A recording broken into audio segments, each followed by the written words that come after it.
Hello students, welcome to our channel course plus. इस video में हम बात करने जा रहे हैं कैसे दो या दो से अधिक वेक्टर्स को जोड़ा जाता है। दोस्तों, आपने एक फार्मूला देखा होगा अपने क्लास, जब नॉर्मल पढ़ाया जाता है क्लास में, तो उसमें क्या होता है, आपको दो वेक्टर जोड़ना सिखाया जाता है ना। ए और बी होते हैं तो उसका रिजल्टेंट क्या होता है, और ऐसे ऐसे करके ये फॉर्मूले सिखाए जाते हैं। लेकिन आज हम बात करने जा रहे हैं कुछ और चीज़ की। ठीक है, कि अगर कोई बॉडी है, कोई कुछ भी है, ठीक है, एक बॉडी है, उस पे मान लीजिए ये बॉडी है, ठीक है, ब्लैक कलर का, इस पे बहुत सारे फोर्सेस काम कर रहे हैं, एक से अधिक फोर्सेस काम कर रहे हैं, तो ओवरऑल रिजल्टेंट क्या होगा, आसानी से कैसे निकाला जाए। ठीक है, तो इस फॉर्मूले का भी इस्तेमाल किया जा सकता है। इसको निकालने के लिए पहले क्या कर सकते हैं, इन दो को जोड़ेंगे, फिर जो रिजल्टेंट आएगा उसका इस्तेमाल करके फिर तीसरे के साथ, तो ऐसा करके भी जोड़ने का आप सोच रहे होंगे, लेकिन वो बहुत ही लेंदी और बहुत ही ज़्यादा मतलब कि लंबा चौड़ा तरीका हो जाता है। ठीक है, जिसका जो आपको कोई भी एग्ज़ाम में मदद नहीं करने वाला है, क्योंकि हमें एग्ज़ाम में समय बचाना होता है, मेहनत करना होता है, हमें ट्रिक्स से सॉल्व करने होते हैं ताकि हमारा समय बच सके। ठीक है, और फिर तो उसके लिए आपको क्या करना होगा, दो या दो से अधिक वेक्टर्स को आसानी से जोड़ने के लिए क्या करना होगा। ठीक है, तो अगर आप ये पहले ये उसको शुरू करने से पहले इस वीडियो ये अगर आपको कुछ सीखने को मिले तो इस चैनल को सब्सक्राइब कर दिए, क्योंकि ऐसी वीडियोस हम डालते हैं। और वीडियो को जरूर लाइक कर दीजिए और दोस्तों को भी शेयर कीजिए। तो चलिए शुरू करते हैं। तो यहाँ पे हम दो या दो से अधिक वेक्टर्स को जोड़ना सीखेंगे। तो मान लीजिए दोस्तों कि पहले आपको क्या करना होता है, एक चीज आपको जानना होगा कि कोई भी जो वेक्टर होता है, कोई भी वेक्टर होता है, मान लीजिए ये वेक्टर ए है, ठीक है, तो अगर ये कोऑर्डिनेट सिस्टम है, एक एक्स और वाई एक्सिस है, ये एक्स एक्सिस मान लें और ये वाई एक्सिस, अभी दो ही एक्सिस मानते हैं, एक्स और वाई एक्सिस, तो उसके दो कंपोनेंट्स होते हैं, रेक्टेंगुलर कंपोनेंट्स में डिवाइड किया जा सकता है ना। ये क्या होता है, अगर ये एंगल थीटा हुआ विद एक्स एक्सिस, तो क्या होगा, ये कंपोनेंट को क्या कहते हैं, ए कॉस थीटा, और ये कंपोनेंट क्या हो जाता है आपका, ए साइन थीटा, है ना। ट्रिग्नोमेट्री से आप इस तरह से कह सकते हैं कि ये ए कॉस थीटा और ये बी ए साइन थीटा, है ना। तो ये कंपोनेंट का कॉन्सेप्ट आपको निकालने आना चाहिए, कंपोनेंट। ठीक है, फिर हम आगे बढ़ सकते हैं। तो चलिए देखते हैं एक एग्जांपल के साथ कि मान लीजिए दोस्तों यहाँ पे क्या हो गया, और ये उल्टा भी आना चाहिए, इसके उल्टा भी आना चाहिए कि अगर आपको दो कंपोनेंट्स पता हो तो आपको रिजल्टेंट निकालने आता हो। तो अगर मान लीजिए आपको ए कॉस थीटा पता हो कि ये क्या है, एक्स कंपोनेंट है, और ए साइन थीटा आपका ये कंपोनेंट है, ठीक है, वाई कंपोनेंट है, एक्स कंपोनेंट और वाई कंपोनेंट, तो आप क्या निकाल सकते हैं, इससे निकाल सकते हैं रिजल्टेंट, या फिर इनका ये जो है ये किस वेक्टर से बने हैं या रिजल्टेंट निकाल सकते हैं। तो वो निकालने का तरीका क्या है, आप पाइथागोरस थ्योरम लगा देते हैं, है ना। ये आप इसमें पाइथागोरस थ्योरम लगाएंगे तो ए स्क्वायर कॉस स्क्वायर थीटा और ए स्क्वायर साइन स्क्वायर थीटा लगा करके आप निकाल सकते हैं कि एक्चुअली में ये पहले ओरिजिनली इसका आंसर क्या था, या फिर इसका रिजल्टेंट, इन दोनों का रिजल्टेंट क्या है, इन दोनों का रिजल्टेंट है ए, और ए के दोनों कंपोनेंट्स क्या हैं, ये। तो आगे पीछे जाना आना चाहिए, कंपोनेंट भी निकालना आना चाहिए और कंपोनेंट से रिजल्टेंट निकालना भी आना चाहिए आपको। ठीक है, कंपोनेंट से रिजल्टेंट, रिजल्टेंट से कंपोनेंट की ओर पढ़ना आना चाहिए। अब हम चलते हैं, इस ट्रिक का इस्तेमाल करके हम बहुत सारे वेक्टर जोड़ेंगे।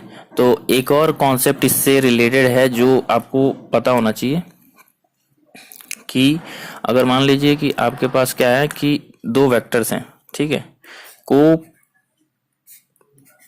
प्लानर और पैरेलल, ठीक है, या एंटी पैरेलल, तो ये ए और बी है, ठीक है, तो इन दोनों का रिजल्टेंट क्या होगा, ए प्लस बी, है ना। और अगर ऐसे ऐसे होते हैं, ये ए है और ये बी है, तो इन दोनों का रिजल्टेंट क्या होगा, ए माइनस बी। इतना आपको, ये तीन चीजें आपको बेसिक पता होनी। पहला ये कि कंपोनेंट क्या होता है, कंपोनेंट कैसे निकाला जाता है, कंपोनेंट आपको पता हो तो पाइथागोरस थ्योरम यूज करके कैसे रिजल्टेंट निकाला जाता है।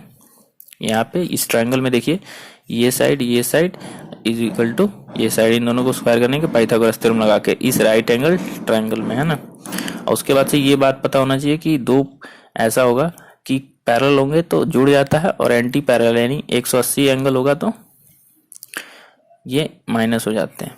ठीक है, ये तीनों कॉन्सेप्ट अगर पता है तो आप कोई वेक्टर जोड़ सकते हैं। तो मान लीजिए आपके पास क्या है, यहाँ पे ये बॉडी है, ठीक है, इस पे एक्ट कर रहा है 10 न्यूटन का फोर्स। कौन सा, इतना नहीं, 10 न्यूटन का फोर्स एक्ट कर रहा है, और किस एंगल से कर रहा है, मान लेते हैं ये एंगल है 30 डिग्री। ठीक है, एक और वेक्टर है जो कैसे एक्ट कर रहा है, 10 न्यूटन से ही एक्ट कर रहा है, लेकिन वो ऐसा 90 डिग्री है ना। और एक और वेक्टर है जो ऐसे एक्ट कर रहा है 120 डिग्री पे। ठीक है, तो ये मान सकते हैं, ये भी एंगल कितना है, ये 30 मानते हैं। ठीक है, तो 150 एंगल से एक्ट कर रहा है। ठीक है, ये तीन वेक्टर है, इसका मैग्नीट्यूड है 20 न्यूटन। क्या है, 20 न्यूटन। ठीक है, तो तीन फोर्सेस इस ऑब्जेक्ट, मान लीजिए एक बॉल है, ब्लैक कलर का बॉल है, इस पे ये ब्लैक कलर का बॉल है, इसको तीन रस्सियों से तीन दिशाओं में खींचा जा रहा है, मान लीजिए एक तरह से। तो एक 10 न्यूटन से इस एंगल पे, 10 न्यूटन से नीचे, और 10 न्यूटन से इधर। ये ए है, ये बी फोर्स है, और ये सी फोर्स है। अब तीनों का रिजल्टेंट निकालना है आपको। तो मैंने क्या बोला कि पहले आपको क्या करना होगा, सबका पहले निकाल लेना होगा, कंपोनेंट वाइज लिखना होगा। ठीक है, तो अगर इसको कंपोनेंट वाइज लिखें, ए को, ठीक है, तो ए को कंपोनेंट वाइज लिखेंगे तो क्या हो जाएगा, ये 10 cos 30 है ना, और ये 30 डिग्री है, ये 10 है, तो ये क्या हो जाएगा 10 sin 30, है ना, ये हो जाएगा। उसी तरह से इसका कोई कंपोनेंट नहीं होगा क्योंकि ये एकदम वर्टिकल है, निकालना भी चाहे तो निकाल भी सकते हैं। एक क्या हो जाएगा, इसका हॉरिजॉन्टल कंपोनेंट 0 हो जाएगा क्योंकि, और इसका निकालें तो इसका निकालते हैं, इसका दो कंपोनेंट, तो ये क्या हो जाएगा, ये एंगल कितना है 30 डिग्री, तो ये हो जाएगा ये वाला कंपोनेंट, ये हॉरिजॉन्टल कंपोनेंट क्या हो जाएगा 20 cos 30, है ना, और ये हो जाएगा 20 sin 30। ठीक है, तो अब हम क्या करते हैं, सब ये जो कह सकते हैं फोर्स के सभी एक्स कंपोनेंट्स को जोड़ लेते हैं, सभी एक्स कंपोनेंट को। ठीक है, फोर्स के सभी एक्स कंपोनेंट, तो इसका एक्स कंपोनेंट क्या है, किधर है, 10 cos 30 माइनस, ठीक है, ये वाला कंपोनेंट क्योंकि वो एक इधर है और एक इधर है ना, ये वाला क्या है 10 cos 30 इधर है और 20 cos 30 उधर है, तो ये क्या हो जाएगा -20 cos 30। फिर और किसी का y कंपोनेंट x कंपोनेंट, उसी तरह से fy भी निकाल लेते हैं। ठीक है, तो इसमें y कंपोनेंट दोस्त देख पा रहे होंगे, इसमें y कंपोनेंट क्या है, इसमें y कंपोनेंट है 10 sin 30 जो कि ऊपर की ओर है इसलिए पॉजिटिव लेंगे, नीचे की ओर होता तो नेगेटिव ले। फिर से ये है 10, ये देखिए ये 10 नीचे है और इसका ये जो है 20 sin थीटा ऊपर है, 20 sin 30 ऊपर है। ठीक है, तो fx और fy निकल गया दोस्तों। इससे आप क्या कर सकते हैं, कह सकते हैं कि ये 10 cos 30 मतलब √3/2, या कह सकते हैं कि ये टोटल कितना आ जाएगा -5√3। ठीक है, उसी तरह से fy क्या आ जाएगा, यहाँ 5 - 10 और ये 10, तो ये आ जाएगा 5। ठीक है, तो ये fy। तो अब हम क्या बना सकते हैं, एक ट्रायंगल बना सकते हैं जिसमें क्या होगा हमारा fy कितना आया 5, दिस इज fy। ठीक है, और fx कितना आया, fx कितना आया, fx कितना आया हमारा -5√3। ठीक है, तो यहाँ पे एक्चुअली में ये वेक्टर ऐसा होगा, तो इस तरह से ट्रायंगल बना सकते हैं। और ये फिर ये हमारा एंगल क्या हो जाएगा, ये रिजल्टेंट क्या हो जाएगा दोस्तों, पाइथागोरस थ्योरम से 5√3 स्क्वायर प्लस 5 स्क्वायर करेंगे तो अंडर रूट निकाल के क्या कर सकते हैं, हम निकाल सकते हैं कि ये रिजल्टेंट क्या होगा। तो ये रिजल्टेंट आ जाएगा 10, करके देख लीजिएगा। फिर ये हम रिजल्टेंट का एंगल भी निकाल सकते हैं। रिजल्टेंट एंगल जो है क्या हो जाएगा, थीटा अगर निकालना चाहें तो क्या हो जाएगा, this tan inverse F Y by F X, है ना। तो क्या आ जाएगा ये एफ एक्स से 5 और ये हो जाएगा -5√3, ठीक है, tan इनवर्स। तो ये आ जाएगा आपका एंगल हो जाएगा, टोटल आ जाएगा ये 30 डिग्री -30 डिग्री आ जाएगा, ठीक है। तो इस तरह से आप निकाल सकते हैं रिजल्टेंट कैसे निकाला जाता है, ठीक है। और यहाँ से अपना रिजल्टेंट निकल गया और ये एंगल निकल गया। रिजल्टेंट का एंगल क्या होगा दोस्तों, ये जो डायग्राम है, ये वाला जो डायग्राम मैं आपको दिखा दूं कि ये डायग्राम थोड़ा एक मिनट,